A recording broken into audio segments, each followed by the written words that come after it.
जय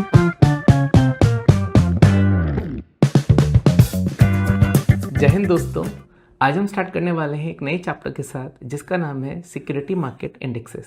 तो इस चैप्टर में हम क्या सीखेंगे? इस चैप्टर में सीखेंगे कि इंडेक्सेस क्या होते हैं और इनको कैसे बनाया जाता है। तो ये बहुत ही इंटरेस्टिंग टॉपिक होने वाला है, ठीक है, एंड आपको बहुत ही ज़्यादा मज़ा आएगा और हम पूरे क्या करेंगे, अच्छे खासे न्यूमेरिकल्स करेंगे इस चैप्टर के अंदर, ठीक है। तो चलिए स्टार्ट करते हैं अपने पहले कॉन्सेप्ट के साथ। मेरा पहला कॉन्सेप्ट है what exactly indexes are. Indexes क्या होते हैं? So indexes use to represent the performance. ये क्या बताते हैं? किसी की परफॉर्मेंस को बताते हैं। फॉर एग्जांपल, आज आप कहते हो शेयर मार्केट ऊपर है, शेयर मार्केट नीचे है, कमोडिटी की मार्केट ऊपर है, कमोडिटी की मार्केट नीचे है। तो ये सारी बातें हम किसकी मदद से करते हैं? हम ये सारी बातें इंडेक्सेस की मदद से करते हैं। सो पढ़ते हैं वापस से, व्हाट इंडेक्सेस आर।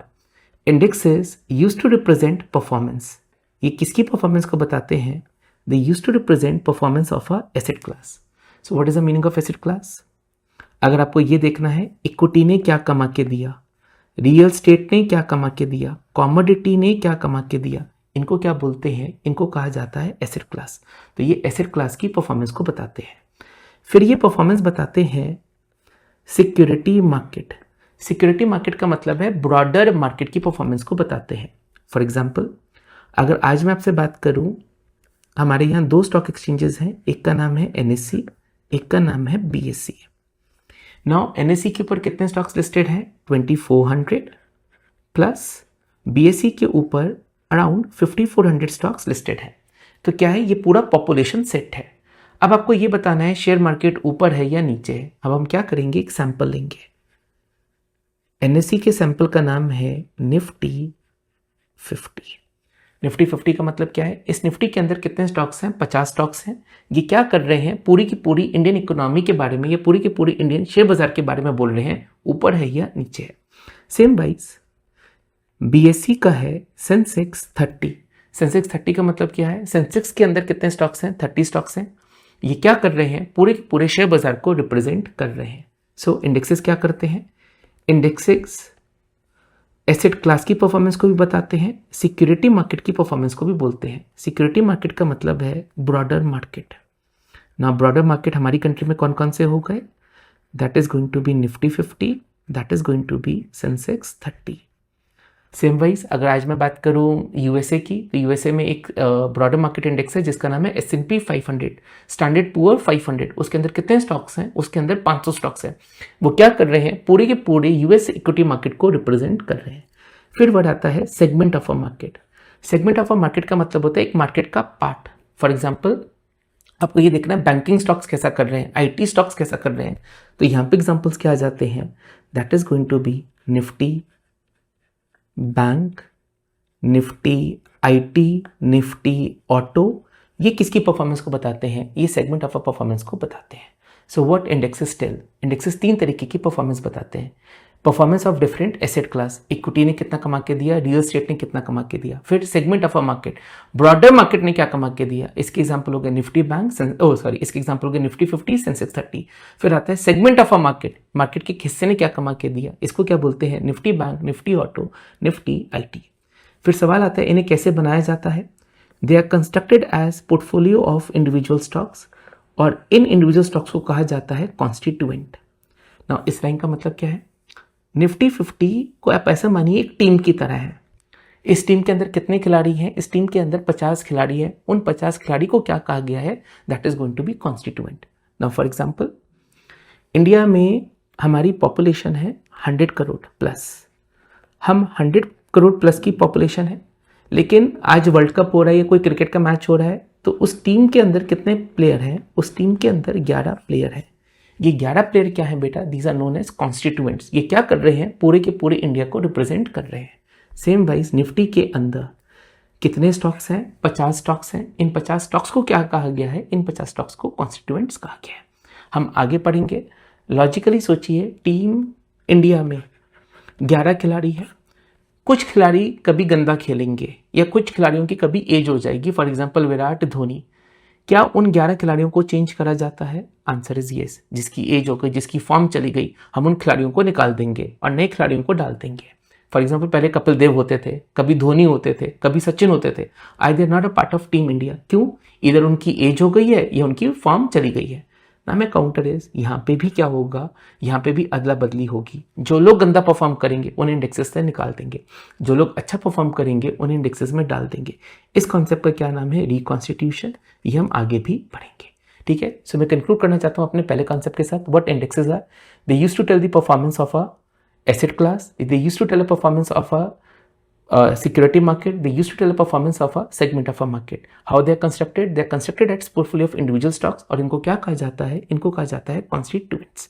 अब आता है मेरा सेकेंड कॉन्सेप्ट कि इंडेक्सेस कितने तरीके की रिटर्न बताते हैं। इंडेक्सेस दो तरीके की रिटर्न बताते हैं। एक रिटर्न को कहा जाता है प्राइस और एक को कहा जाता है टोटल। नाउ मान के चलते हैं आज आपने एक शेयर लिया, 100 रुपये का शेयर 110 रुपये हो गया, तो सिर्फ प्राइस एप्रिसिएशन कितने का हुआ है? 10%, उसको बोलते हैं प्राइस रिटर्न। और मान के चलते हैं शेयर ने आपको एक डिविडेंड भी दिया था, उस डिविडेंड को भी अकाउंट फॉर कर लेते हैं, तो उसको क्या बोलते हैं? Total dividend. So price return में क्या होता है बेटा? सिर्फ प्राइस की मूवमेंट को कैप्चर करा जाता है। टोटल रिटर्न में क्या होता है? हम डिविडेंड को भी कंसिडर कर लेते हैं। ये कैसा होगा अभी हम एक न्यूमेरिकल की मदद से करेंगे। अब मैं आता हूं अपने मोस्ट इंपॉर्टेंट कॉन्सेप्ट पे, that is going to be concept number 4, जो बात करेगा कि इंडेक्सेस में वेट कैसे दिया जाता है। अब मैं आपसे लॉजिकली पूछता हूँ, अभी रिसेंटली आईपीएल में आरसीबी जीत गई और आरसीबी के अंदर 11 खिलाड़ी थे। क्या हर प्लेयर का इंपॉर्टेंस इक्वल है? क्या हर खिलाड़ी इक्वल है? या फॉर एग्जांपल जब आईपीएल में ऑक्शन हुआ तो क्या हर खिलाड़ी सेम कीमतों पे बिका? Answer is no. Same wise Nifty के अंदर भी क्या करेंगे, कुछ कंपनियों की वैल्यू बहुत ज़्यादा होगी, कुछ कंपनियों का वजन बहुत ज़्यादा है और कुछ कंपनियों का वजन बहुत कम है।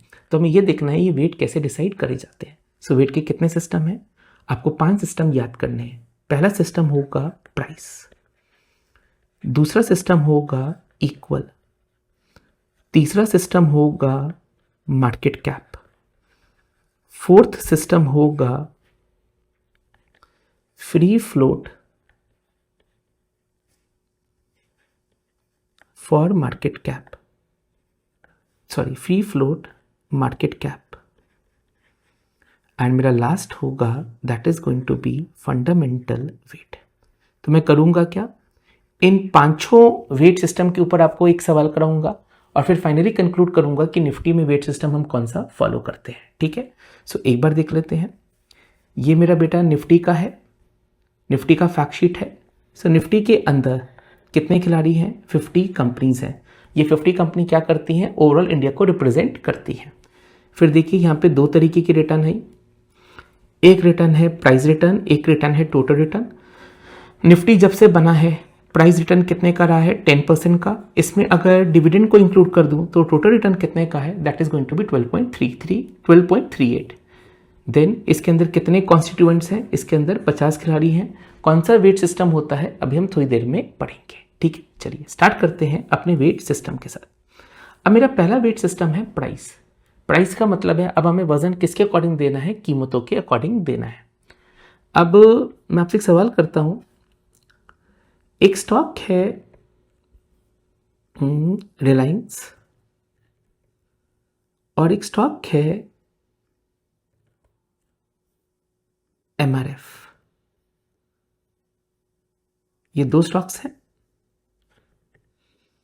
नाउ हेल्प मी, कौन सी बड़ी कंपनी है? एमआरएफ जिसका एक शेयर चल रहा है 1,22,000 का, या फिर रिलायंस जिसका एक शेयर चल रहा है 1200 का? कौन सी बड़ी कंपनी है? तो कंपनियां बेटा बड़ी प्राइस के अकॉर्डिंग नहीं होती, कंपनियां बड़ी किसके अकॉर्डिंग होती हैं? मार्केट कैप के अकॉर्डिंग होती है। मार्केट कैप का मतलब क्या है? ये एक पूरी कंपनी है, इसको बोलते हैं मार्केट कैप।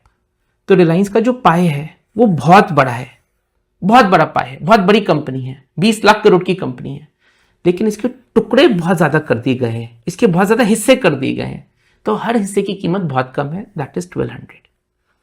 एमआरएफ क्या है?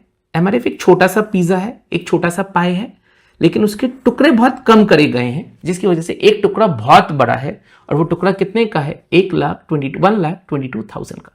तो कंपनीज कभी भी प्राइस के बेसिस पे नहीं होती बड़ी या छोटी। कंपनी बड़ी है या छोटी, वो कौन बताता है? Market cap. मार्केट कैप का मतलब है आज अपनी कंपनी को पूरा बेच दूं तो प्रमोटर्स को या कंपनी के मालिकों को या कंपनी के शेयर होल्डर्स को कितने रुपए टोटलिटी में मिलने वाले हैं। ठीक है, तो पहला वेट का सिस्टम क्या है, अब हम वेट कैसे देंगे प्राइस के अकॉर्डिंग। तो मान के चलते हैं मेरे पास दो स्टॉक्स हैं, एक है ए, एक है बी। एक का प्राइस चल रहा है 100 रुपये और एक का प्राइस चल रहा है 50 रुपये। अब मुझे करना क्या है, मुझे दोनों ही स्टॉक्स एक एक खरीदने हैं, मुझे दोनों ही स्टॉक्स एक एक खरीदने हैं। तो मेरा पोर्टफोलियो कितने का हो गया, मेरा पोर्टफोलियो हो गया 150 का। इसमें सबसे ज़्यादा वजन किसका है, जिसकी कीमत सबसे ज़्यादा है, दैट इज़ ए। ए मैंने कितना खरीदा, एक, कितने रुपए का, 100 रुपये का। बी कितना खरीदा, एक, कितने रुपए का, 50 रुपये का। तो मेरा टोटल पोर्टफोलियो कितने का बन गया, 150। ना मैं काउंटर इज, कल इनकी प्राइजेस हो जाती हैं, आज से एक साल बाद ए हो जाता है 110 रुपये और बी हो जाता है, मान के चलते हैं 52 rupees. Now what is my portfolio value, my portfolio value is 162। मैंने लगाए कितने थे, 150, मेरा पोर्टफोलियो हो गया है 162। अब आपको क्या निकालना है, रिटर्न निकालनी है। आप सिर्फ प्राइस को कंसिडर कर रहे हो। So what is your price return, आपकी प्राइस रिटर्न है, आपने कमाए 12 rupee on a investment of 150। So what is your price return, 12 on 150। तो आपने कितने रुपए कमाए, that is going to be 8%। तो पहला वेट सिस्टम बहुत ही सिंपल था, प्राइस वेटेड। प्राइस वेटेड का मतलब है जितने भी स्टॉक्स हैं उनको हम कितना खरीदेंगे, उनको हम एक एक खरीदेंगे, एक एक क्वांटिटी। जिसका वजन ज़्यादा होगा उसका वेटेज भी ज़्यादा होने वाला है। हमने अपने पोर्टफोलियो के ऊपर कितना कमाया, 8%। अब एक बच्चे का सवाल है, मान के चलिए यहाँ पे अगर डिविडेंड भी दिया होता, मान के चलते स्टॉक ए ने डिविडेंड दिया है 1 रुपये का और स्टॉक बी ने भी डिविडेंड दिया है 1 रुपये का। अब आप सोचिए डिविडेंड के साथ आपके पोर्टफोलियो की वैल्यू कितनी हो गई। तो डिविडेंड को भी अगर काउंटर कर लूँ तो आपके पास है 164, आपने लगाए थे 150, तो आपने कितने रुपए कमाए हैं। तो आपकी टोटल रिटर्न कितनी है, आपकी टोटल रिटर्न है 14 on a investment of 150, 14 on a investment of 150। तो आपने कितने की रिटर्न कमाई, that is going to be 9.33। So I hope सबको क्लियर होगा what is the first weight system, that is going to be price weight. Second weight system, अच्छा confusion के लिए दो रिटर्न्स हैं, एक का नाम है प्राइस रिटर्न, एक का नाम है टोटल रिटर्न। टोटल रिटर्न में हमेशा डिविडेंड को इंक्लूड करेंगे। वेट सिस्टम कितने हैं, 5 वेट सिस्टम है। पहला वेट सिस्टम अभी हमने करा, that is going to be price. अब दूसरा वेट सिस्टम है, that is going to be equal. हर शेयर में पैसा कितना लगाएंगे, हर शेयर में पैसा इक्वल लगाएंगे। एक सिंपल से एग्जांपल ले लेते हैं, मान के चलते हैं आपके पास स्टॉक्स हैं ए, बी, सी और इनका प्राइस चल रहा है 10 रुपी, 20 रुपी, 30 रुपी। लेकिन इक्वल वेट का मतलब क्या है, आपको एक ऐसा पोर्टफोलियो बनाना है जहां पे आपने तीनों ही स्टॉक्स में इक्वल अमाउंट इन्वेस्ट करा हुआ है। तो मैं अज्यूम करता हूं मैंने अमाउंट इन्वेस्ट करा तीनों ही में 6000, तो मैंने पोर्टफोलियो बना दिया। मेरा पोर्टफोलियो कितने रुपए का है, मेरा पोर्टफोलियो है 18,000 का। अब आपको बताना है कि आपके पोर्टफोलियो की क्या वैल्यू हो गई। अज्यूम करते हैं इनकी प्राइजेस हो जाती हैं 11, 24 एंड 31, ये हम अज्यूम कर लेते हैं। तो आपको ये बताना है कि आपने कितने रुपए कमाए हैं, आपके पोर्टफोलियो ने कितने की रिटर्न दी है। तो सबसे पहले आपको क्या निकालना होगा यहाँ पे कि आपने कितने शेयर्स बाय करे। लॉजिकली सोचिए, 6,000 रुपये लगाए, एक शेयर की कीमत है 10 रुपये, तो आपके पास कितने शेयर आ गए, यहाँ पे आपके पास आ गए 600 शेयर। अब आपकी इन्वेस्टमेंट की वैल्यू कितनी हो गई, 600 मल्टीप्लाई बाय 11, 600 मल्टीप्लाई बाय 11, तो आपके पोर्टफोलियो की वैल्यू हो गई 6600। नेक्स्ट आपने लगाए 6,000 और शेयर की कीमत थी 20 रुपये, आपके पास कितने शेयर आ गए, 300 रुपये। अब एक शेयर की वैल्यू है 24, 300 इंटू 24, तो आपके पास आ गए 7200। आपने लगाए 6,000, शेयर की कीमत है 30 रुपये, आपके पास कितने शेयर आ गए, 200। अब कीमत है 31, तो आपके पोर्टफोलियो की वैल्यू कितनी हो गई, 6200। अब निकालिए अपने टोटल पोर्टफोलियो कितने का। मेरा टोटल पोर्टफोलियो है that is going to be 20,000। मैंने इस पोर्टफोलियो में लगाए कितने थे, इस पोर्टफोलियो में लगाए थे मैंने 18,000, कितने बन गए हैं, 20,000। आपको निकालना है मेरी रिटर्न। अभी हम प्राइस रिटर्न ही निकाल लेते हैं। तो मेरा प्राइस रिटर्न कितना होगा, that is going to be 2000 on 18,000। तो मैंने रिटर्न कितने की कमाई है, मैंने रिटर्न कमाई है that is going to be 11.11%। तो दो वेट मेथड हो गए बेटा। एक वेट मेथड का नाम था प्राइस, आपने पैसा लगाया प्राइस के अकॉर्डिंग। एक है इक्वल, हर एक में पैसा कितना लगाया है, इक्वल। अब इसी सवाल को, इक्वल वेटेड को, क्या हम किसी और तरीके से भी कर सकते हैं? Answer is yes. एक तरीका क्या था, you have to assume some amount. जो अज्यूम मैंने कर लिया 6,000 रुपए, मैंने कहा मैंने टोटल लगाए 18 जो बन गए 20। ये थोड़ा सा क्या है, ये थोड़ा सा टाइम कंज्यूमिंग है। क्या एक और तरीका भी है इसका आंसर लाने का? यस, एक बार वो भी कर लेते हैं। लिखते हैं इक्वल, एक इजी मेथड जो बुक में हमने कर रखा है। तो स्टॉक 3 है, ए बी सी। इनका प्राइस कितना था, तो आपने कहा 10, 20, 30। इनका प्राइस क्या हो गया, इनका प्राइस हो गया 11, 24, 31। ठीक है। पिछले वाले केस में मैं क्या कर रहा था, कुछ अमाउंट ले रहा था, इतने पैसे मैंने लगाए हैं 6,000 रुपए। अब आपको कुछ भी नहीं करना, सिंपल आप निकालिए कि आपने कितने की रिटर्न कमाई। तो यहाँ पे स्टॉक कितना परसेंट बढ़ा। तो एक तरीका हम क्या करते हैं बेटा, मैं ये भी एक बार डिस्कस कर लेता हूँ। आपने कमाए इतने रुपए, करेक्ट। स्टॉक था 11 रुपए का, सॉरी स्टॉक था 10 रुपए का, 11 का हो गया है। तो आप रिटर्न ऐसे ही निकालते हो। इसको एक और तरीके से भी निकाल सकते हैं। क्या मैं इसको ऐसे भी लिख सकता हूं, और इसी चीज को एक और तरीके से लिखा जा सकता है 11/10 -1। तो अब आप रिटर्न कैसे निकालोगे, हमेशा आप बच्चों की तरह नहीं करोगे, 1/10 नहीं करोगे, सीधा क्या करोगे, 11/10 -1, 24/20 -1, 31/30 -1। फट से हम क्या निकाल देंगे, रिटर्न निकाल देंगे। रिटर्न निकाल के दिखाइए। तो बच्चे ने कहा मेरी रिटर्न कितनी आएगी, मेरे पहले केस में रिटर्न आएगा 11/10 -1। मेरा पहला रिटर्न आएगा 10%। मेरा दूसरा रिटर्न आएगा 24/20 -1, that is going to be 20%। मेरा थर्ड रिटर्न आएगा 31/30 -1, that is going to be 3.33%। अब आपको उठा के क्या कर देना है, इन सब का एवरेज ले लेना है और वही आपका आंसर बन जाएगा। अगर इन तीनों का मैं एवरेज ले लूं तो इन तीनों का एवरेज कितना बनेगा, इन तीनों का एवरेज बनेगा that is going to be 11. तो दो तरीके हमने सीखे। एक तरीका क्या था, you have to make some assumption of amount invested, थोड़ा सा टाइम कंज्यूमिंग था। दूसरा तरीका क्या है, परसेंटेज चेंज को निकालिए, उस परसेंटेज चेंज को उठा के क्या ले लीजिए, उस परसेंटेज को चेंज करके अपना एवरेज निकाल लीजिए। तो हमने कितने वेट सिस्टम करे बेटा, हमने 2 वेट सिस्टम करे। एक का नाम था प्राइस, एक का नाम था इक्वल। चलिए आइए इसके ऊपर न्यूमेरिकल करते हैं आप।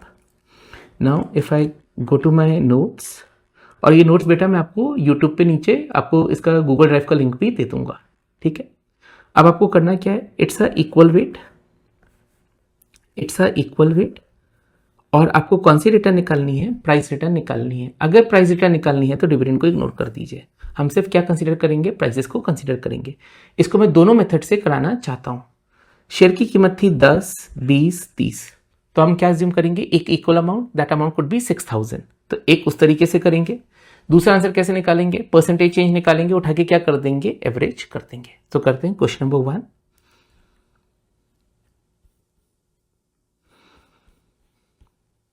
क्वेश्चन नंबर 1, कितने स्टॉक्स हैं, 3 स्टॉक्स हैं। कितने रुपए लगाए, पहले स्टॉक का कीमत है 10 रुपए, 20 रुपए, 30 रुपए। अमाउंट इन्वेस्टेड, कुछ भी अमाउंट आप अज्यूम कर लीजिए। पीछे हमने 6,000 करा है, तो अभी हम 12,000 कर लेते हैं। 12,000, 12,000, 12,000। टोटल मैंने कितने रुपए लगाए, 36,000। मेरे पास कितने शेयर्स आ गए, 12,000 लगाए हैं, 10 रुपए का एक है 1200, दूसरे में आ गए 600, और फिर मेरे पास आ गए 400। नाउ प्राइजेस क्या हो गई हैं, क्वेश्चन कहता है प्राइजेस हो गई हैं 1219, 12, 19, 30। अच्छा बच्चा पूरा है, अगर डिविडेंड होता तो क्या करता बेटा, अगर टोटल रिटर्न बोली होती तो प्राइस में यहीं पे डिविडेंड को ऐड कर देता। तो 12 था, 12 में ये वाला अमाउंट क्या कर देता, ऐड कर देता, तो 12.75 ले लेता। Now what you have to do, number of shares तो आपके पास हैं, अब आप निकालिए पोर्टफोलियो का value. 1200 multiply by 12, 600 multiply by 19, 400 multiply by 30। So if I do on Excel, 1200 multiply by 12, 600 multiply by 19 and 400 divide by 30। तो ये आंसर आता है 14,400, 11,400 एंड 12,000। बताइए आपके पोर्टफोलियो का वैल्यू कितना हो गया। आपके पोर्टफोलियो का वैल्यू है 37,800। So what is the price return, simple सवाल था। Your price return is 37,800 divide by 36,000 minus 1। So what is my portfolio return, that is going to be 5%। Check करिए आंसर क्या आ रहा है। What is the answer, answer is B. बच्चे का sir ये थोड़ा सा टाइम कंज्यूमिंग है, थोड़ा सिंपल तरीका कराइए ना। अब लिखिए इसी सवाल को करेंगे ऑल्टरनेटिव 2 के साथ। Alternative 2 what you need, you just need prices. So stocks A, B, C, you just need prices 10, 20, 30। Price क्या बन गया, प्राइस बन गया 12, 19, 30। व्हाट इज परसेंटेज चेंज, सो पहले में रिटर्न है 20%, दूसरे में रिटर्न है -5%। बेटा 20 रुपये की चीज़ 19 हो गई, 19 डिवाइड बाई 20 माइनस 1, 30 का वैल्यू 30 रहा। What is return, that is going to be 0%। तो इन तीनों को ऐड करूंगा तो आंसर आ जाएगा 15%। 15% का एवरेज डिवाइड बाई 3 करेंगे तो आंसर आ जाएगा 5%। What is my return, my price return is equal to 5%। तो आप क्या कर सकते हो, अब दोनों तरीके से आंसर निकाल सकते हो। दोनों तरीके से आंसर क्या आएगा, that is going to be 5। करते हैं एक और सवाल। अब यही सवाल है, लिखा हुआ है इक्वल वेटेड। अब आपको करना क्या है, आप लिखोगे 10, 20, 30। ये आपका P0 हो गया। Now what you have to do, you have to calculate total return P1 plus D। ये बन जाएगा 12.75, 20, 32। What is the percentage return, ये फट से हम कर लेते हैं।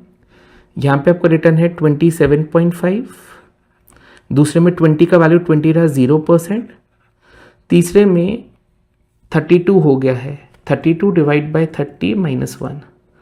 सो ये रिटर्न कितने का है, that is going to be 6.67। आपको उठा के क्या करना है, एवरेज निकालना है। बच्चा एवरेज निकालना भूल जाता है, एवरेज कर दीजिए। सो एवरेज होगा, एक है 0 और एक है 0.275। These are the return. If I take the average, what is my answer? My answer is 11.38. So point to be noted. क्या आंसर 5% से ज़्यादा आएगा? Yes, क्योंकि अब आपने डिविडेंड को इंक्लूड कर लिया है। आपका फाइनल आंसर क्या है? That is going to be 11.4. क्या हमें कोई भी नंबर ऑफ अमाउंट इन्वेस्टेड लेने की ज़रूरत है? Answer is no. सिंपल इनका इनका इनका इनका प्राइस चेंज निकालिए, उठा के क्या कर दीजिए, that is going to be average. चलिए मूव करते हैं अपने अगले सवाल पे। मेरा फर्स्ट का आंसर है बी, सेकंड का आंसर है सी, थर्ड है। अब आपको क्या करना है, अब आपको प्राइस वेटेड मेथड को यूज करना है और आपको प्राइस रिटर्न निकालनी है। तो प्राइस वेटेड इंडेक्स को यूज करना है, प्राइस रिटर्न। यहाँ पे प्राइस रिटर्न लिखा है तो डिविडेंड को काटा मार देंगे। अब बड़ा ही सिंपल है, आपने ये भी एक लिया, ये भी एक लिया, ये भी एक स्टॉक लिया, तो टोटल कितने पैसे लगा दिए, 25, 35, 15। आपने लगाए 75 रुपीज़। आपके 75 रुपीज़ कितने रुपए बन गए हैं, that is going to be 27, 25, 16। आपका पैसा बन गया है 68। पॉजिटिव रिटर्न आएगा नेगेटिव, 75 लगाए 68 बन गए, नेगेटिव रिटर्न है, कितने का नेगेटिव रिटर्न है, 68 डिवाइड बाय 75 माइनस 1। तो आपका नेगेटिव रिटर्न है that is going to be 9.33। फिर क्वेश्चन नंबर फोर्थ अभी हमने नहीं पढ़ा है, these are with respect to market cap. चलिए एक बार कंक्लूड करते हैं। अभी तक हमने कितना पढ़ लिया है? हमने पढ़ा कॉन्सेप्ट नंबर 1। कॉन्सेप्ट नंबर 1 क्या बोलता था? इंडेक्सेस क्या होते हैं? इंडेक्सेस परफॉर्मेंस बताते हैं, 3 चीज़ों की परफॉर्मेंस बताते हैं। पहला एसेट क्लास, दूसरा सिक्योरिटी मार्केट, तीसरा सेगमेंट ऑफ अ मार्केट। इनको कैसे बनाया जाता है? इनको बनाया जाता है पोर्टफोलियो ऑफ इंडिविजुअल स्टॉक्स। इनको क्या कहा जाता है? कॉन्स्टिट्यूएंट्स। निफ्टी 50 के अंदर रिलायंस है, एचडीएफसी बैंक है, ये सारे के सारे क्या हैं? कॉन्स्टिट्यूएंट्स। क्या कॉन्स्टिट्यूएंट्स में अदला बदली होती है? यस। इसको क्या कहा जाता है? रिकॉन्स्टिट्यूशन। आगे हम पढ़ने वाले हैं। फिर मैंने कहा 2 तरीके की रिटर्न है, एक का नाम है प्राइस, एक का नाम है टोटल। टोटल में क्या करेंगे? टोटल में डिविडेंड को भी इंक्लूड कर लेंगे। फिर मैंने कहा वेट सिस्टम। वेट सिस्टम में 5 जिसमें से 2 करे हैं। पहला वेट सिस्टम था प्राइस, दूसरा वेट सिस्टम था इक्वल। आगे हम पढ़ेंगे market cap adjusted for free float, and last one is going to be fundamental weight. ठीक है, चलिए आइए अपने दूसरे वेट सिस्टम पे। अब वेट सिस्टम क्या है? That is going to be market cap. अब बच्चे ने कहा मैं वजन किसके अकॉर्डिंग दूंगा? अब मैं वजन दूंगा मार्केट कैप के अकॉर्डिंग। जिस कंपनी का मार्केट कैप ज्यादा होगा उसमें पैसा भी क्या करूंगा? उसमें पैसा भी ज्यादा लगाऊंगा। नाउ फॉर एग्जाम्पल, स्टॉक है रिलायंस, स्टॉक है एचडीएफसी। मान के चलते हैं इनका मार्केट कैप रुपये करोड़ में है 100 करोड़, 50 करोड़। दैट मीन्स इनका टोटल मार्केट कैप है 150 करोड़। अब आपको पोर्टफोलियो बनाना है। आप कितने का भी पोर्टफोलियो बनाओ, लाख रुपए का बनाओ, 100 रुपए का बनाओ, जितने का भी पोर्टफोलियो बनाओगे उसमें वेट कितना दोगे? उसमें रिलायंस का वेट होगा 100 divide by 150, that is going to be 66.67। And HDFC का वेट कितना होगा? That is going to be 50 divide by 150, that is going to be 33.33। अब आपने वेट किसके अकॉर्डिंग दिए हैं बेटा? अब आपने वेट दिए एज पर दी मार्केट कैप। क्या निफ्टी में पहले मार्केट कैप के अकॉर्डिंग वेट होते थे? Answer is yes. जिस कंपनी का मार्केट कैप ज्यादा उसका वेट भी ज्यादा। लेकिन ऑफ लेटली उन्होंने क्या करा? इस प्रिंसिपल को चेंज करा। क्यों करा अभी हम पढ़ेंगे। लेकिन अगर आज मैं बात करूं हमारी कंट्री की सबसे बड़ी कंपनी कौन सी है? Reliance, HDFC, Airtel, SBI, ICICI, ये इनका मार्केट कैप है। सो रिलायंस का मार्केट कैप है 17 लाख करोड़ का, एचडीएफसी का मार्केट कैप है 11 लाख करोड़ का, एयरटेल का मार्केट कैप है 10 लाख करोड़ का। लेकिन क्या निफ्टी में रिलायंस का वेट सबसे ज्यादा है? Answer is no. पहले इस बात को मैं क्लैरिफाई करना चाहता हूं। तो मैं यहां पे फैक्ट शीट पे है और फैक्ट शीट पे मैंने देखा सबसे ज्यादा वेट किसका है? सबसे ज्यादा वेट है बेटा एचडीएफसी बैंक का। एचडीएफसी का वेट कितना है? 10.56। इसका मतलब अगर आप एक 100 रुपए का पोर्टफोलियो बना रहे हो उसमें 10.56 किस में जाएंगे? That is going to be HDFC. ICICI का वेट है 8.32 और रिलायंस का वेट है 8.27। ना क्वेश्चन ये उठता है कि जब रिलायंस का मार्केट कैप सबसे ज्यादा है तो निफ्टी में रिलायंस 3rd नंबर पे क्यों आता है, 1st नंबर पे क्यों नहीं? So point to be noted. Nifty पहले मार्केट कैप अकॉर्डिंग होता था, फिर निफ्टी को चेंज कर दिया गया। अब निफ्टी में वेट किसके अकॉर्डिंग है बेटा? अब निफ्टी में वेट है market cap adjusted for free float. So बच्चे ने कहा इस लाइन का मतलब क्या है? इस लाइन का मतलब बड़ा सिंपल है।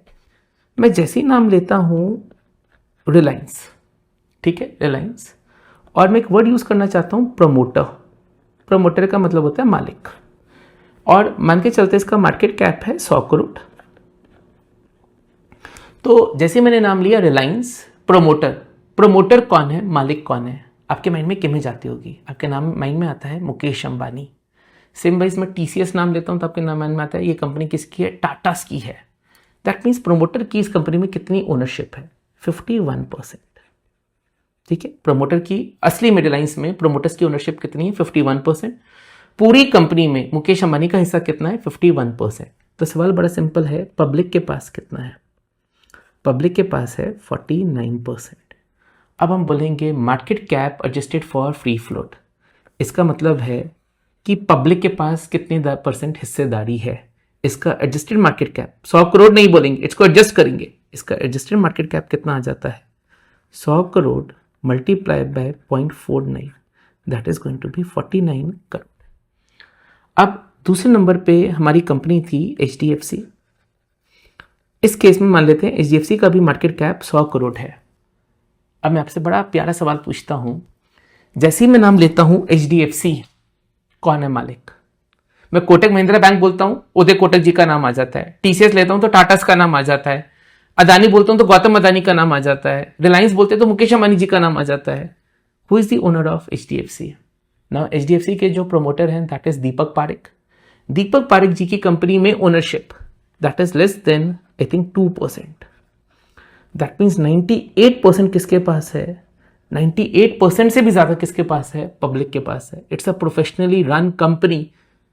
नाउ माय पॉइंट इज, इसका एडजस्टेड मार्केट कैप कितना आ जाता है?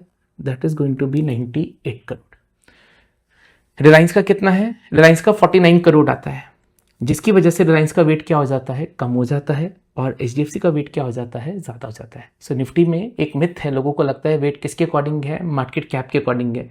निफ्टी में वेट मार्केट कैप के अकॉर्डिंग होते थे, अब निफ्टी में वेट किसके अकॉर्डिंग है? That is in accordance with HDFC. HDFC weight, क्योंकि प्रोमोटर का वेट, प्रोमोटर के पास होल्डिंग बहुत कम है, जिसकी वजह से इसका फ्री फ्लोट बढ़ जाता है, और इसकी वजह से एचडीएफसी का वेट क्या हो जाता है? बढ़ जाता है।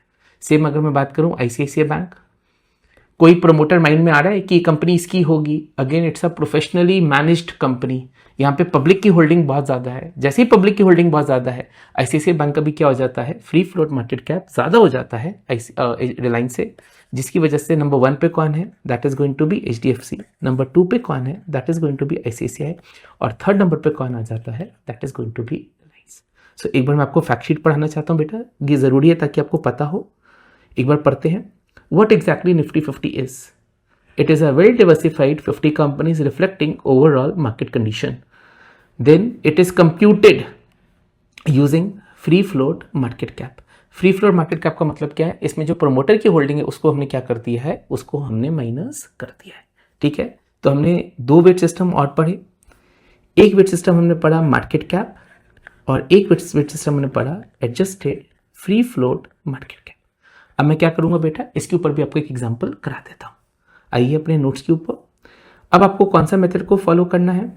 आपको मार्केट कैप फॉलो करना है। कौन सी रिटर्न निकालनी है? Price return. तो डिविडेंड को क्या कर देंगे? डिविडेंड को इग्नोर कर देंगे। ठीक है, आपके पास 3 स्टॉक्स हैं। For the sake of simplicity let me do this on Excel. I think Excel में थोड़ा ईजी रहेगा। तो यहाँ पे मैंने लिखा स्टॉक्स। मेरे पास कौन कौन से स्टॉक्स हैं? एक है MNO, एक है QRS, और एक है XYZ। ठीक है, इनका प्राइस बिगनिंग में कितना था? That is going to be 2500, 3500, 1500। इनके कितने नंबर ऑफ शेयर्स आउटस्टैंडिंग है? मुझे उसी के अकॉर्डिंग वेट देने हैं। नंबर ऑफ शेयर्स आउटस्टैंडिंग, तो यहाँ पे शेयर आउटस्टैंडिंग है 5000, यहाँ पे शेयर आउटस्टैंडिंग है 7500, और यहाँ पे शेयर आउटस्टैंडिंग है 10000। अब आप जो भी पोर्टफोलियो बनाओगे उसमें वेट किसके अकॉर्डिंग होंगे? मार्केट कैप के अकॉर्डिंग। यहाँ पे मैंने निकाला market cap, this multiply by this, ये मेरा मार्केट कैप आ गया। Let me calculate in crores. I think थोड़ा इजी हो जाएगा। तो ये करोड्स में आ गया बेटा। ठीक है, ये कंपनी का मार्केट कैप है। So let me do some sort of formatting for easy reference. ये आपका बिगनिंग हो गया, ये आउटस्टैंडिंग शेयर्स हो गए। Now we are going to create one portfolio.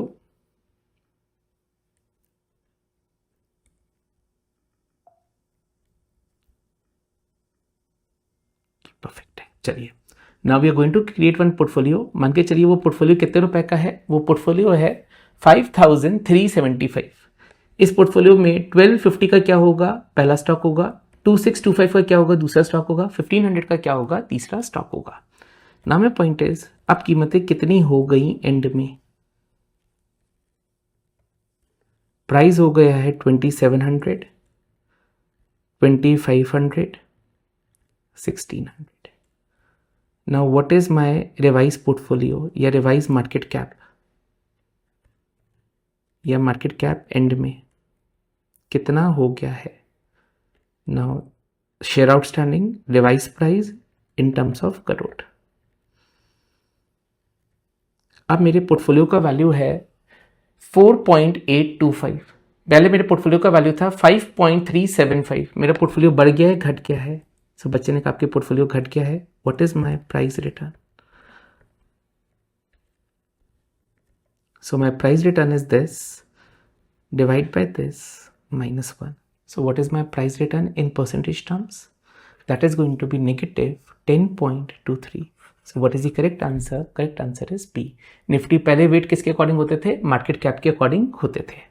अगला सवाल.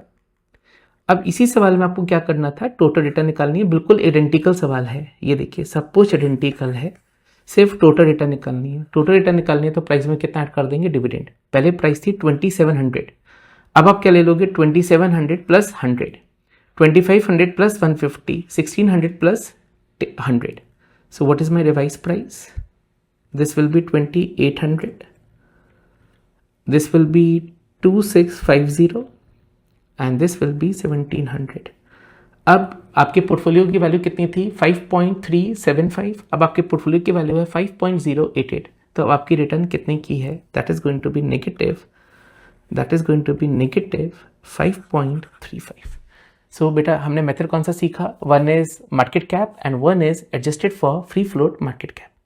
अब एक सवाल करते हैं एडजस्टेड फॉर फ्री फ्लोट. बड़ा अच्छा सवाल है. आपके पास दो स्टॉक्स हैं, ये शेयर आउटस्टैंडिंग है, ये इनका परसेंटेज इन मार्केट फ्लोट. इसका मतलब होता है इतने शेयर्स पब्लिक के पास हैं. सो कंपनी ए के कितने परसेंट पब्लिक के पास है? 90%. कंपनी बी के कितने परसेंट पब्लिक के पास है? 100%. Similar to HDFC bank. ये बिगनिंग प्राइस है, ये एंडिंग प्राइस है, ये डिविडेंड पर शेयर है. आपसे पूछ रहा है अगर इंडेक्स की वैल्यू, अगर आपके पोर्टफोलियो की वैल्यू शुरू में 100 थी तो उसकी एंडिंग वैल्यू कितनी है? फिर से पढ़ते हैं. अगर आपके पोर्टफोलियो की वैल्यू शुरू में 100 है तो आपकी एंडिंग वैल्यू क्या है? इसका मतलब क्या है? वो सिर्फ आपसे निफ्टी की एंडिंग वैल्यू मांगना चाहता है. दैट मीन्स वो डिविडेंड को कंसीडर नहीं चाहता. वो आपसे ये मांग रहा है अगर आपके पोर्टफोलियो की वैल्यू 100 रुपए थी तो कीमतों के टर्म्स में आपके पोर्टफोलियो की एंडिंग वैल्यू क्या है? तो हमें डिविडेंड को इग्नोर कर देना है. अब हमें सवाल को करना है, बड़ा ही सिंपल है, एक बार देखते हैं. सो हमने लिखा स्टॉक्स. मैं ये फॉर्मेट को कॉपी कर लेता हूं. पहला है स्टॉक्स, ये है ए, ये है बी. कितने शेयर्स आउटस्टैंडिंग हैं? यहां पे आउटस्टैंडिंग है 5000, यहां पे आउटस्टैंडिंग है 2000. Next we want one more column, that is public holding. Public की होल्डिंग कितनी है? यहां पे थी 90%, यहां पे है 100%. What is the price in the beginning? 4068. So what is your adjusted market cap? बेटा ये नॉर्मल मार्केट कैप हो गया. इस नॉर्मल मार्केट कैप को कितने से मल्टीप्लाई करेंगे? पब्लिक होल्डिंग के साथ. वो कितनी है? 90%. ये आपके पास एडजस्टेड मार्केट कैप आ गया. इसका मतलब आपके पोर्टफोलियो की वैल्यू कितनी है शुरू में? आपके पोर्टफोलियो की वैल्यू है 3,16,000. एंडिंग प्राइसेस क्या है? 45, 60. एडजस्टेड मार्केट कैप क्या होगा? 5000 into revise price into public holding. ये मेरे पोर्टफोलियो की रिवाइज्ड वैल्यू है. सो मेरा पोर्टफोलियो कितने से बढ़ गया? मेरा पोर्टफोलियो था 3,16,000 का, मेरा पोर्टफोलियो बढ़ के हो जाता है 3,22,000. मेरा पोर्टफोलियो कितने से बढ़ गया? मेरा पोर्टफोलियो बढ़ गया है 2.06%. तो अगर मेरे पोर्टफोलियो की वैल्यू 100 रुपए थी, अब ईयर एंड पर उसकी वैल्यू कितनी हो गई है? 102.06. तो आपको क्या निकालना है? आपको पोर्टफोलियो की एंडिंग वैल्यू निकालनी है. तो आपके पोर्टफोलियो की एंडिंग वैल्यू कितनी है? That is going to be 102.06. ठीक है. सो हमने कितने मेथड्स के ऊपर बेटा काम करा? हमने टोटलिटी में 4 मेथड कर लिए. बड़ी सिंपल है. पहला है प्राइस, दूसरा है इक्वल, तीसरा है मार्केट कैप और चौथा है adjusted free float market cap. फिर मैंने आपको बताया निफ्टी में वेट मार्केट कैप के अकॉर्डिंग नहीं है. निफ्टी में वेट किसके अकॉर्डिंग है? फ्री फ्लोट मार्केट कैप के अकॉर्डिंग है. फिर हमने बात करी 2 तरीके की रिटर्न होती है. एक को बोलते हैं प्राइस रिटर्न और एक को बोलते हैं टोटल. टोटल में हम क्या इंक्लूड कर देते हैं? टोटल में हम डिविडेंड्स को इंक्लूड कर देते हैं. अब एक फैक्टर और होता है जिसके अकॉर्डिंग हम वेट्स देते हैं. इसको बोलते हैं फंडामेंटल वेट. इसको बोलते हैं फंडामेंटल. ना what is the meaning of fundamental? Fundamental का मतलब है, अच्छा बिफोर आई प्रोसीड, एक बच्चे का बड़ा अच्छा सवाल है, क्या सर प्रैक्टिकली इक्वल वेट होते हैं, प्राइस वेट होते हैं? Answer is yes. एक वेबसाइट मैं आपको रिकमेंड कर रहा हूँ, वेबसाइट का नाम है niftyindices.com। एक बार यहाँ पे जाइएगा ना, गो टू इंडाइसेस। यहाँ पे जैसे आप इंडाइसेस में जाओगे ब्रॉड मार्केट, आपको क्या दिखेगा? निफ्टी 50। निफ्टी 50 हमने देखा कैसे होता है, free floor market cap. Then अगर आप थोड़े से और इंडेक्सेस देखोगे तो यहाँ पे आपको एक इंडेक्स दिखाई देगा, गो टू स्ट्रैटेजी। यहाँ पे आपको कौन सा इंडेक्स देगा? That is going to be equal weight. Equal weight का मतलब है निफ्टी 100 इक्वल वेट। इसके अंदर कितने कॉन्स्टिट्यूएंट्स होंगे? इसके अंदर 100 कॉन्स्टिट्यूएंट्स होंगे, हर एक का वेट कितना होगा? Equal. How much percentage? That is going to be 1%। तो क्या इक्वल वेट प्राइस वेट होते हैं? Answer is yes. एक और देखिए, निफ्टी 50 इक्वल वेट, इसके अंदर कितने कॉन्स्टिट्यूएंट्स हैं? 50 कॉन्स्टिट्यूएंट हैं, हर एक का वजन सेम है, तो हर एक का वजन कितना होगा? That is going to be 2%। तो क्या प्राइस वेट होते हैं? बिल्कुल होते हैं। इक्वल वेट होते हैं? होते हैं। क्या मार्केट कैप के अकॉर्डिंग भी है? यस होते हैं कई कंट्रीज में, और हमारी कंट्री में कौन सा है? That is going to be free float adjust, that is market cap adjusted for free float. अब आते हैं एक और वेट पे, that is going to be fundamental weight. अब फंडामेंटल वेट का मतलब क्या है? सो यहाँ पे आपको कुछ बातें याद रखनी है। फंडामेंटल का मतलब है, एक कॉन्सेप्ट होता है earning yield. Now what is earning yield? इसको आप सिंपल मानिए रेंटल टर्म्स में, कि आपको 100 रुपये का रेंटल आ रहा है या 10 रुपये का रेंटल आ रहा है, और प्रॉपर्टी की वैल्यू है 100 रुपये। So this is your rental and this is your property value. तो ये आ गया 10%। इसका मतलब क्या है? 100 रुपये की प्रॉपर्टी के ऊपर मुझे 10 रुपये का रेंटल आ रहा है। सेम वही दूसरी प्रॉपर्टी है जिसका रेंटल यील्ड है 20%। 20 रुपये का रेंट आ रहा है 100 रुपये की प्रॉपर्टी पे। गिवन अ चांस आप कौन सी प्रॉपर्टी को बाय करना चाहोगे? गिवन अ चांस आप कौन सी प्रॉपर्टी को बाय करना चाहोगे? तो बच्चे का लॉजिकली प्रॉपर्टी ए है, प्रॉपर्टी बी है। दोनों ही केसेस में अगर 100 रुपये लग रहे हैं, तो जो प्रॉपर्टी बी है वो मुझे ज़्यादा कमा के दे रही है, तो मैं किस में पैसा लगाऊंगा? मैं प्रॉपर्टी बी में पैसा लगाऊंगा। इसी को ज़रा उल्टा कर दीजिए, इसका उल्टा हो जाता है प्राइस टू अर्निंग। कितने रुपए कमा रहे हो? 10 रुपये। कितने रुपए दिए? 100 रुपये। सो कितने का पी है? 10x। 10x का पी का मतलब क्या है? 1 रुपये कमाने के लिए मैं 10 रुपये पे कर रहा हूं। 1 रुपये कमाने के लिए मैं 10 रुपये पे कर रहा हूं। दूसरी प्रॉपर्टी का पी कितना आ जाता है? दूसरी प्रॉपर्टी का पी आ जाता है 100 रुपये दिए 20 रुपीज़, तो आपने कितने का पी दिया? अगर आपको 1 रुपये कमाने हैं तो यहाँ पे आप कितने रुपए दे रहे हो? 5 रुपये। तो बच्चे का दोनों ही केसेस में कमाई सेम है, एक एक। तो मैं कौन सी प्रॉपर्टी लेना चाहूंगा? प्रॉपर्टी बी, क्योंकि प्रॉपर्टी बी में मुझे कितने रुपए देने पड़ रहे हैं? 5 रुपये। तो बड़ा ही सिंपल है, या तो आप उन प्रॉपर्टीज में पैसा लगाओगे जिसकी अर्निंग यील्ड ज्यादा है, या आप उन प्रॉपर्टीज में पैसा लगाओगे जहां पे आपका पी कम है। सो वेयर वी इन्वेस्ट, एक तरीका है या तो उसका अर्निंग यील्ड ज्यादा हो, एक तरीका तो ये है, या उसका पी क्या हो? उसका पी लो हो। सेम 1 रुपए की कमाई है, यहां पे आप दे रहे हो 10 रुपए, यहां पे आप दे रहे हो 5 रुपए, कमाओगे 1 रुपए ही, तो कौन सी प्रॉपर्टी लेना चाहोगे जिसमें 5 रुपए लग रहे हैं? तो बच्चे ने कहा मैं कौन सी प्रॉपर्टी बाय करूंगा? B property. यहां पे भी बी बाय करूंगा, यहां पे भी बी बाय करूंगा। अब आते हैं फंडामेंटल वेट। फंडामेंटल वेट क्या कहता है? मैं वेट किसके अकॉर्डिंग दूंगा? अर्निंग यील्ड के अकॉर्डिंग वेट दूंगा। जिसकी अर्निंग यील्ड ज्यादा होगी उसको मैं वजन क्या दूंगा? उसको मैं वजन ज्यादा दूंगा। लॉजिकली बताइए, प्रॉपर्टी ए को वजन ज्यादा दिया जाएगा बी को, तो बच्चे ने कहा मैं बी को क्या करूंगा? बी को वजन ज्यादा दूंगा।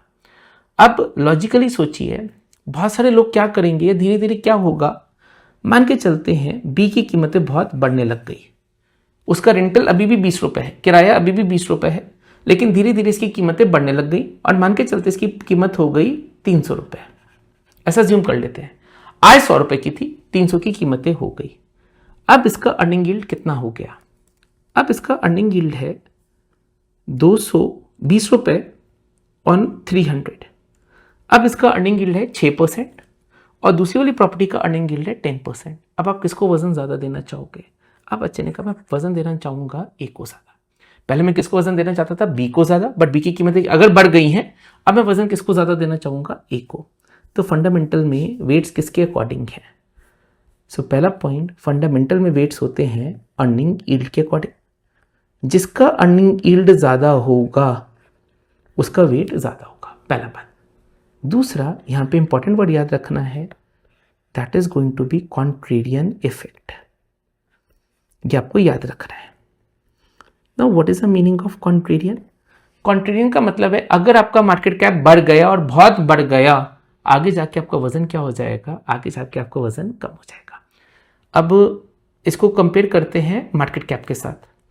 मार्केट कैप में अगर कंपनी का मार्केट कैप लगातार बढ़ता जाएगा बढ़ता जाएगा बढ़ता जाएगा बढ़ता जाएगा, उसका वेट भी बढ़ता जाएगा, वो क्या था, मोमेंटम इफेक्ट। लेकिन फंडामेंटल में आपको इसलिए खरीदा गया था क्योंकि आप सस्ते हो। अगर आपका मार्केट कैप बढ़ गया, अगर आपकी कीमतें बढ़ गई, तो हम आपके वजन को क्या कर देंगे, आपके वजन को कम कर देंगे। तो कुछ बातें आपको याद रखनी है। क्या बात आपको याद रखनी है? पहला वर्ड था market cap, adjusted for market cap.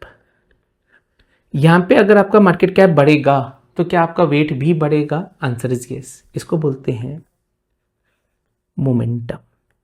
जैसे जैसे आपका मार्केट कैप बढ़ता रहेगा आपका वेट बढ़ता रहेगा। इसको एक और बेटर एग्जांपल देते हैं। पहले निफ्टी 50 का पार्ट कौन होता था? येस बैंक होता था। Yes bank was a part of Nifty 50। बड़ी कंपनी थी, कंपनी ने घोटाले करिए, कुछ भी करा, कंपनी को निफ्टी से निकाल दिया, तो उसका वेट बढ़ गया या कम हो गया? जैसे ही मार्केट कैप कम हुआ, आपका वेट कम हुआ, हम आपको निकाल देंगे। नेक्स्ट, मार्केट कैप में क्या है? Momentum effect. मार्केट कैप बढ़ेगा, आपका वेट बढ़ेगा। नेक्स्ट आता है फंडामेंटल। फंडामेंटल में दो बातें याद रखनी है। पहली बात, वैल्यू टिल्ट। बच्चे ने कहा वैल्यू टिल्ट का मतलब क्या है?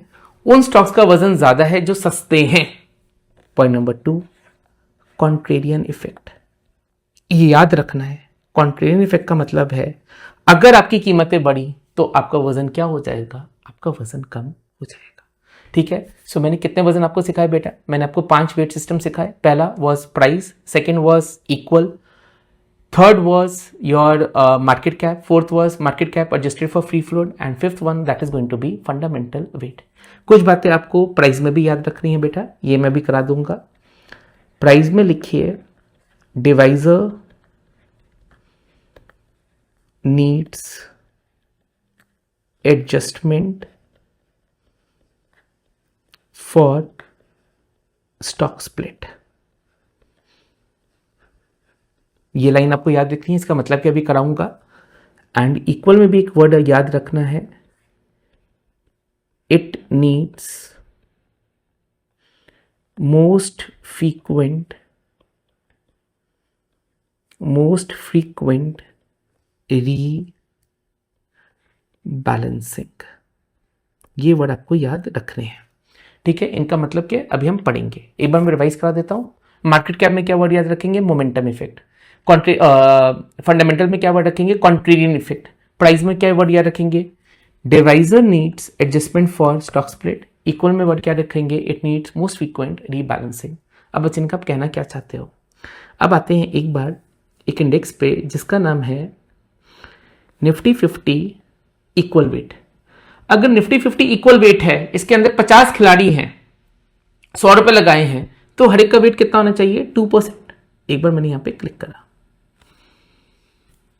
और फैक्ट शीट पे गया और मुझे लॉजिकली देख के बताइए क्या 50 की 50 कंपनी का वेट 2% है? Answer is no. अदानी का वेट है 3 और टॉप 10 का वेट 2 से ज्यादा है। इसका मतलब जो नीचे वाली कंपनीज होंगी उनका वजन 2 से थोड़ा कम होगा। लेकिन जब इंडेक्स बनाया गया था तब सबका वजन कितना था? तब सबका वजन 2 था और आपने कहा था मैं वजन हमेशा क्या रखूंगा? बराबर रखूंगा। नेक्स्ट डे जैसे ही शेयर मार्केट में शेयर खुले, कुछ बढ़ गए कुछ गिर गए, क्या सबके वजन चेंज हो गए? Answer is yes. आपको वापस से क्या करना है? एडजस्ट करना है। क्या यहाँ पे एडजस्टमेंट होती है? क्या वापस से वजन बढ़ाए इक्वल करे जाते हैं? यस, लेकिन एक समय के बाद। लेकिन एडजस्टमेंट की रिक्वायरमेंट कब है? एडजस्टमेंट की रिक्वायरमेंट अगले ही दिन है। अब यहाँ पे क्या लिखा है? अब हम करेंगे क्या? मान के चलिए अदानी का वेट है 3%, होना कितना चाहिए था? 2। तो एक टाइम के बाद हम क्या करेंगे? 1 रुपए का अदानी बेच देंगे और जिसका वेट कम हो गया है वो शेयर हम बाय कर लेंगे। इसको क्या बोलते हैं? रीबैलेंसिंग। अब यहां पे देखते हैं रीबैलेंसिंग होती कब है। रीबैलेंसिंग लिखा होगा 6 महीने के अंदर होती है, I think, if I believe. Rebalancing का यहां पे अगर कुछ पॉइंट लिखा हो इन्होंने, ये देखिए लिखा हुआ है रीबैलेंसिंग कब करते हैं, क्वार्टरली।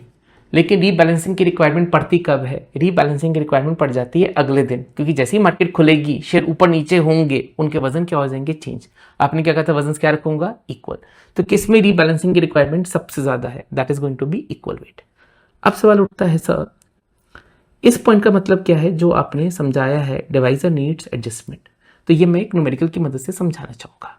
सो एक सवाल लिखते हैं, मान के चलिए स्टॉक है ए बी सी, इनकी प्राइसेस हैं 10, 20, 30। हम कौन सा वेट मेथड यूज कर रहे हैं, हम प्राइस वेट मेथड यूज कर रहे हैं। तीनों स्टॉक्स हमने कितने खरीद ली, एक एक। तो मैंने कहा मेरे पोर्टफोलियो की वैल्यू कितनी है, मेरे पोर्टफोलियो की वैल्यू है 60। और क्वेश्चन कहता है स्टॉक सी डिवाइड 1 शेयर इनटू 2 पार्ट्स। इन्होंने अपना क्या करा है, स्टॉक स्प्लिट करा है। और मैं अभी पढ़ा के आया था जब स्टॉक स्प्लिट होते हैं तो कीमतें क्या हो जाती है, कीमतें कम हो जाती है। तो अगले दिन मतलब अब कीमत कितनी हो गई, 10, 20 और अब शेयर की कीमत आधी हो जाएगी 15। तो बच्चा कहता है मेरे पोर्टफोलियो की वैल्यू कितनी हो गई, मेरे पोर्टफोलियो की वैल्यू हो गई 45। मैंने 15 रुपए का घाटा करा है। क्या बच्चे ने असली में 15 रुपए का घाटा करा है? अब आप क्या बोल रहे हो, मेरा पोर्टफोलियो 60 का है, मेरा पोर्टफोलियो 45 का हो गया। क्या असली में आपका पोर्टफोलियो 15 रुपए से गिरा है? Answer is no. इस कंपनी ने स्टॉक को क्या करा था, इस कंपनी ने स्टॉक को स्प्लिट करा है, जिसकी वजह से ये शेयर 15 रुपए का दिखाई दे रहा है। आपको कोई 15 रुपए का घाटा नहीं हुआ, आपके पास अब 2 शेयर्स हो चुके हैं। तो अब ये मत बोलिए कि आपके 15 रुपए का घाटा है। अब हमें क्या करना है, बाय डिफॉल्ट बच्चा क्या करेगा, 45 डिवाइड बाय 60 बोलेगा -1 और बोलेगा मेरा 15 का घाटा हो गया। ऐसा नहीं करेंगे, तब हम क्या करेंगे, कुछ एडजस्टमेंट करेंगे। What is that adjustment? अब इंस्टीट्यूट इस सवाल को कैसे सॉल्व करता है? Now how institute solve this? Institute कहता है this is 60, how many stocks you have? So मैंने कहा मेरा डिवाइजर है, मेरे पास कितने स्टॉक्स हैं, 3 स्टॉक हैं। So what is the amount I have invested in each? That is going to be 20 rupees. बोलते हैं ये है आपका पोर्टफोलियो वैल्यू। हम कैसे करते थे, हम बोलते थे हमारा पोर्टफोलियो वैल्यू कितना है, 60 का। इंस्टीट्यूट कहता है 60 मत बोलो, आप क्या बोलो, आप बोलो 60 कितने स्टॉक्स हैं, 3, तो आपने इक्वली कितना इन्वेस्ट कर रखा है, 20 इन्वेस्ट कर रखा है। मैंने कहा ठीक है। अब मान के चलते ये प्राइजेस हो जाते और अभी के लिए ये लाइन हमारे पास नहीं है, ये करते नहीं हुए। अब कीमतें हो जाती हैं ऐसी, रैंडमली ले लेते हैं 11, 22 एंड 35। तो मेरे स्टाइल में आप क्या कह रहे थे, हमारे पोर्टफोलियो का वैल्यू कितना हो गया, हमारे पोर्टफोलियो का वैल्यू हो गया 68। तो मैंने क्या सिखाया, हमने कितने रुपए कमाए, 8 60 पे। तो हमारी रिटर्न कितने की है, हमारी रिटर्न है 13.33। इंस्टीट्यूट कहता है ऐसे नहीं करो, वापस लो डिवाइजर 3 और 68 को डिवाइड करो 3 के साथ, 22.67। अब आप वापस से रिटर्न निकालोगे ना बेटा, तो वापस से रिटर्न कितना आ जाएगा, इंस्टीट्यूट के अकॉर्डिंग आपने 2.67 कमाए 20 के ऊपर, तो वापस से रिटर्न कितना आ गया, 13.33। तो हमारा इंस्टीट्यूट कैसे करता है, मैंने कैसे सिखाया, मैंने कहा टोटल वैल्यू को कंपेयर कर लो, आपने 8 रुपए कमाए 60 के ऊपर, आंसर है 13। इंस्टीट्यूट कहते हैं ना, दोनों को 3 से डिवाइड करो, ये नंबर आएगा। अब आप बोलो आपने कितने रुपए कमाए हैं, 2 रुपए कमाए हैं 20 रुपए के ऊपर, वापस से रिटर्न कितनी आ जाती है, 13 की आ जाती है। कोई भी मेथड यूज कर लो, ये वाला मेथड यूज करो या ये वाला करो, तब भी आंसर क्या आ रहा है, 13.33। लेकिन मेरा मेथड एक जगह एप्लीकेबल नहीं है, that is in case of stock split. Stock split के केस में हमें क्या करना है, कुछ एडजस्टमेंट करनी है। अब मैं स्टॉक स्प्लिट का एग्जांपल कराना चाहता हूं। अब मान के चलते हैं कंपनी कहती है कि मैंने स्टॉक को स्प्लिट करा, सी को कितने पार्ट्स में, 2 पार्ट्स में। सो मैंने कहा what is the revise price now, 10, 20, 15, 45। क्या असली में आपके पोर्टफोलियो की वैल्यू गिरी है, आंसर इज नो। तो पोर्टफोलियो का वैल्यू अभी भी 20 आना चाहिए। But now what should be new divisor, divisor should not be 3, 3 से डिवाइड करूंगा तो 15 आ जाएगा। Divisor should not be 3, divisor should be x such that कि पोर्टफोलियो का वैल्यू कितना है, 20। What is that x? आपको न्यू डिवाइजर निकालना है। 45 divide by x equal to 20. What is your x? Your x would be 2.25. That means going forward अब हम हर चीज कितने से डिवाइड करेंगे? 2.25. अब देखते हैं शेयर की कीमतें क्या हो गई। मान के चलते शेयर की कीमत हो गई 11, 22, शेयर की कीमत हो गई 11, 22 एंड लेट मी टेक यहाँ पे कीमत हो गई 18. तो अब आपका पोर्टफोलियो का वैल्यू कितना है? 11, 22, 18. This will be 51. Now I don't divide by 3. I divide by 2.25. I divide by 2.25. तो ये वैल्यू कितना आता है? 22.67. What is the return? 2.67 on 20. That is going to be 13.33. तो सवाल ये उठता है कहाँ पे डिवाइजर को एडजस्ट करना पड़ता है फॉर स्टॉक स्प्लिट, ये आपको याद रखना है। In case of price weighted हमें क्या करना होता है? डिवाइजर को एडजस्ट करना होता है। पॉइंट टू बी नोटेड, जब शेयर 60 से 45 हुआ, क्या आप असली में 15 रुपए हारे हो? आंसर इज नो, आप हारे नहीं हो। अब हमें क्या करना है? डिवाइजर को एडजस्ट करना है। पहले हम डिवाइजर ले लेते 3, अब हम डिवाइजर लेंगे 2.25। आगे जितनी भी कैलकुलेशंस होंगी हम क्या करेंगे? 2.25 के अकॉर्डिंग वैल्यू निकालेंगे। हमारा पोर्टफोलियो था 20 का, हमारा पोर्टफोलियो कितने का हो गया? 22 का। हमने कितने % की रिटर्न कमाई है? 13.33। मैं एक न्यूमेरिकल इसके ऊपर और कराऊंगा, बट न्यूमेरिकल टेस्टेबल है? Answer is no. What is testable? That is going to be theory point. तो एक बार रिवाइज कर लेता हूँ थ्योरी पॉइंट। क्या याद रखना है? Which index requires most frequent rebalancing? That is the equal weight. Where divisor need to be adjusted for stock split? That is going to be price weighted. एक बार करते हैं एक और सवाल।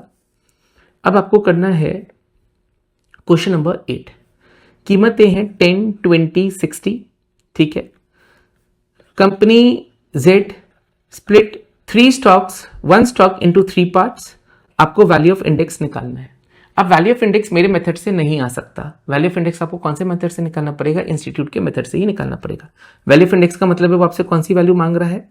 वो आपसे ये वाली वैल्यू मांग रहा है। तो आपको क्या करना पड़ेगा? इंस्टीट्यूट के मेथड को ही फॉलो करना पड़ेगा। करें एक बार, देखते हैं मेरे साथ साथ। P0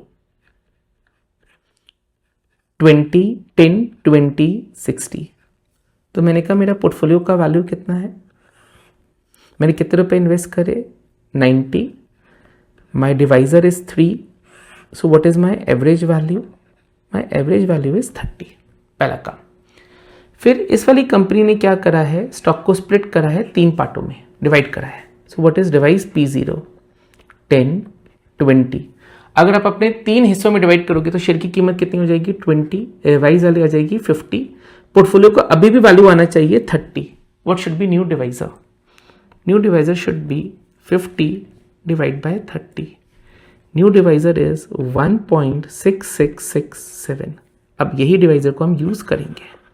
Now what is the revised price after date 2? अब रिवाइज प्राइस कितनी है? 12, 19, 22। 12, 19, 22, 53. Divisor is 1.6667.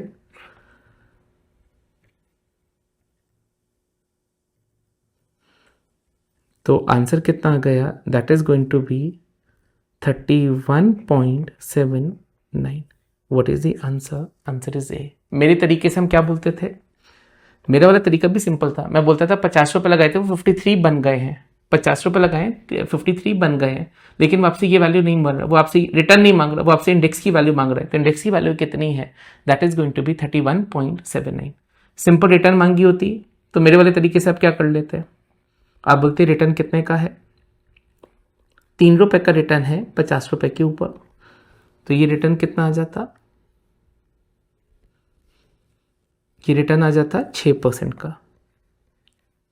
अभी भी क्या रिटर्न 6% का ही है? Answer is yes. आपने इतने कमाए हैं 30 रुपए के ऊपर, रिटर्न वापस से कितना आएगा? 6%। एक बार चेक कर लेते हैं। रिटर्न वापस से कितना आ रहा है, that is going to be 6%, लेकिन वो आपसे रिटर्न नहीं मांग रहा, वो आपसे क्या मांग रहा है, इंडेक्स की वैल्यू। अब हम क्या यूज करेंगे, डिवाइस। चलिए मैं एक बार रिवाइज करा देता हूँ। So how many concepts we have covered in this part, we have covered 3 concepts. Which concepts we have covered, we have covered concept number, we have covered concept number 1, indexes क्या होते हैं, indexes की कितने type की return होती है, और indexes में कौन से वेट सिस्टम होते हैं। देन प्राइस वेटेड में डिवाइजर को एडजस्ट करना है, इक्वल वेट में मोस्ट फ्रीक्वेंट रीबैलेंसिंग है। देन मार्केट कैप का एक और नाम वैल्यू वेटेड भी है, इसमें कौन सा होता है, मोमेंटम इफेक्ट होता है। फंडामेंटल में क्या होता है, that is going to be contrarian effect. So this much what you have to remember, ठीक है। चलिए now moving to concept number 3।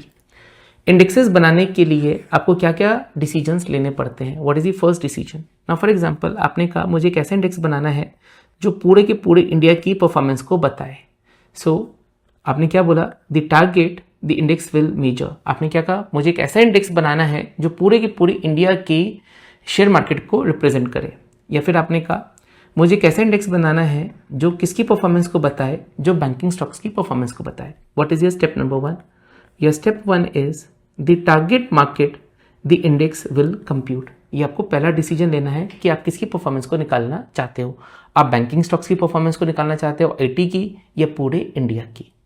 Second, which security from the target to include. तो आपने कहा एनएससी के ऊपर 2400 स्टॉक्स हैं, मैं कौन से स्टॉक्स को इंक्लूड करूंगा, टॉप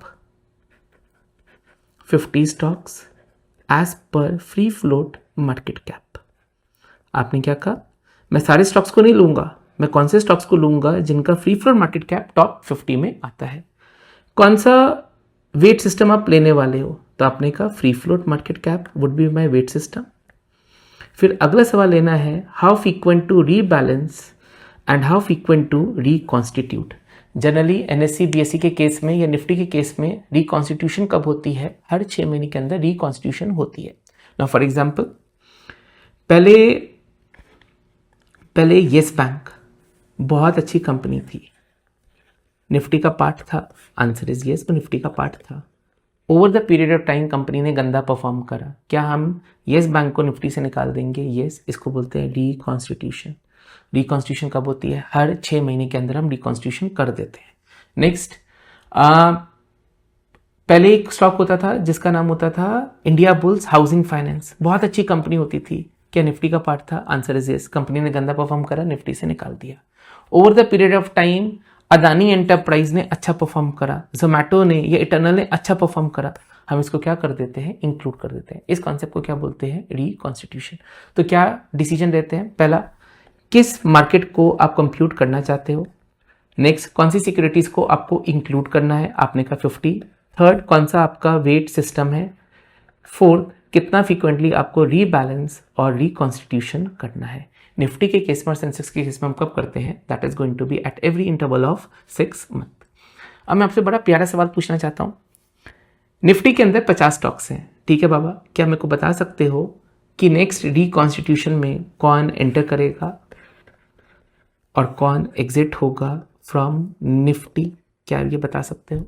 सो मैं आज ही के दिन आपको बता सकता हूं ये होने वाला है, ठीक है। सो एक बार देखते हैं, एक इंडेक्स होता है जिसका नाम है निफ्टी 50। ये कौन से बच्चों का ग्रुप है बेटा, टॉप 1 से लेके 50 तक। एक और बच्चों का ग्रुप होता है जिसको बोलते हैं निफ्टी नेक्स्ट 50। इसमें कौन से बच्चे होते हैं, 51 से लेके 100 तक। अब मैं दोनों बच्चों के मार्क्स को कंपेयर करूंगा आपके सामने, अब आप ही मेरे को बता दोगे कि निफ्टी में कौन एंटर करने वाला है और कौन एग्जिट करने वाला है। मैं एक रफ गेस कर लेता हूं, अभी आईटी स्टॉक्स की बहुत बुरी तरह बैंड बची है। If I talk about Wipro, TCS, Infosys, इनकी कंपनियों, ये पहले टीसीएस बेटा 2nd नंबर की थी, अब टीसीएस शायद 6th-7th नंबर पे आ गई है।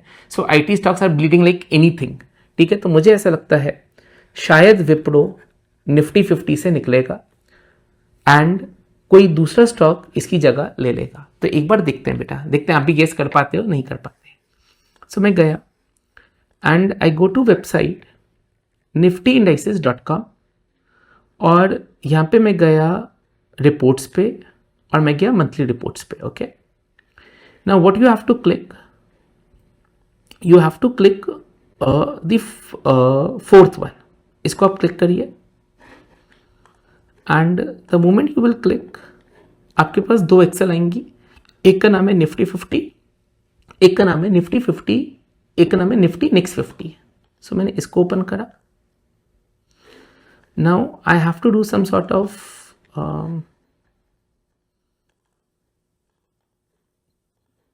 let me clean the data so that it's more visible and sorry मैंने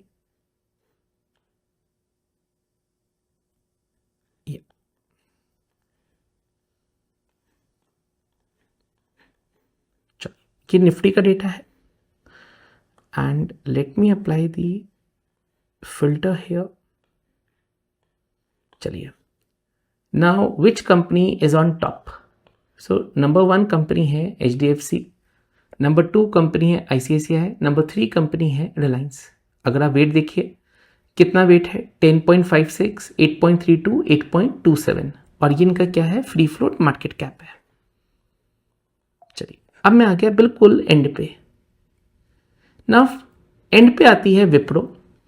विप्रो का फ्री फ्लोट मार्केट कैप कितना है, 58,000। फिर आ जाता है HDFC लाइफ, इसका फ्री फ्लोट मार्केट कैप है 63,000। दैट मीन्स लास्ट की दो कंपनियां 4950, एक है HDFC लाइफ और एक है विप्रो। विप्रो के मार्केट कैप है 58 और HDFC लाइफ का फ्री फ्लोट मार्केट कैप है 63,000। अब मैं गया दूसरे बच्चों के ग्रुप में, मैं इधर गया, यहाँ पे भी मैंने थोड़ी बहुत एडजस्टमेंट्स करी, डेटा को क्लीन करा एंड मैंने देखा यहाँ पे टॉप का बच्चा कौन है इस ग्रुप में जो बहुत अच्छा कर रहा है।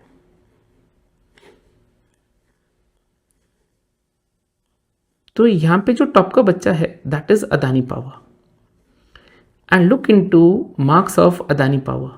अदानी पावर का फ्री फ्लोट मार्केट कैप कितना है, या for that matter Divi's lab का कितना है। ना ध्यान से देखिए, अदानी पावर का फ्री फ्लोट मार्केट कैप है 1 लाख करोड़। अगर मैं इसको कंपेयर करूं विप्रो के साथ, विप्रो का है 58,000। क्या पॉसिबल है कि विप्रो को इस क्लास में से निकाल दिया जाए, अदानी पावर को डाल दिया जाए? Answer is yes. Same wise HDFC life की कितने मार्क्स हैं, 63,000। इसको कंपेयर करिए डिविस लैब के साथ। अगर मैं डिविस लैब के साथ करूं तो उसका मार्केट कैप है 84,000। तो क्या आपको लगता है कि HDFC लाइफ भी निकल सकता है और डिविस लैब आ सकता है? Answer is yes. इस कॉन्सेप्ट को क्या बोलते हैं, रिकॉन्स्टिट्यूशन। तो निफ्टी में और सेंसेक्स में रिकॉन्स्टिट्यूशन कब होते हैं, हर 6 महीने में रिकॉन्स्टिट्यूशन होते हैं। जनरली जो रिकॉन्स्टिट्यूशन होते हैं तो नीचे की कंपनियां में चेंजेस होते हैं, टॉप की कंपनियां तो कांस्टेंट रहती है। HDFC निकलेगा बहुत कम प्रोबेबिलिटी है, रिलायंस निकलेगा बहुत कम प्रोबेबिलिटी है। रिलायंस पहले भी था, रिलायंस अभी भी है, लेकिन जो 49-50th नंबर की कंपनीज होती हैं उनमें क्या हो जाता है, रिकॉन्स्टिट्यूशन हो जाता है। मैं एक बार एक न्यूज़ आर्टिकल भी चेक कर लेते हैं, निफ्टी 50 रिकॉन्स्टिट्यूशन, ऐसे ही डाल देते हैं कि कौन आने वाला है और कौन जाने वाला है। नाउ अच्छा, when it happens let me show you that as well, कौन से मंथ में होता है। सो अब जो रिकॉन्स्टिट्यूशन होगा that is in the month of September. सितंबर के मंथ क्या होंगे, ये चेंजेस होंगे। Now is there any article? अब देखिए पहले क्या हुआ था। नाउ अभी जब पीछे रिकॉन्स्टिट्यूशन हुआ पिछले साल, Indigo, max health care include कर दिए गए और इन्होंने किसको हटा दिया गया था, IndusInd bank and hero MotoCorp को निकाल दिया गया था। तो इस कॉन्सेप्ट को क्या बोलते हैं, that is going to be reconstitution. ठीक है, so I'm not proceeding further beta. So what we covered in this part, we covered concept number 1, concept number 2, concept number 3, concept number 4. तो मैंने 4 concepts को क्या कर दिया है, फिनिश कर दिया है। In totality I have 9 concepts. This chapter is about to be over. जितने भी important points थे वो सारे मैंने क्या कर दिए हैं, कवर कर दिए। ठीक है, so do let me know your valuable feedback कि ये सीरीज आपको अच्छी लग रही है, गंदी लग रही है। And need not to forget our target is 1875। ठीक है, चलिए इसी के साथ सीखते रहिए और लगातार आगे बढ़ते रहिए। जय हिंद, थैंक यू।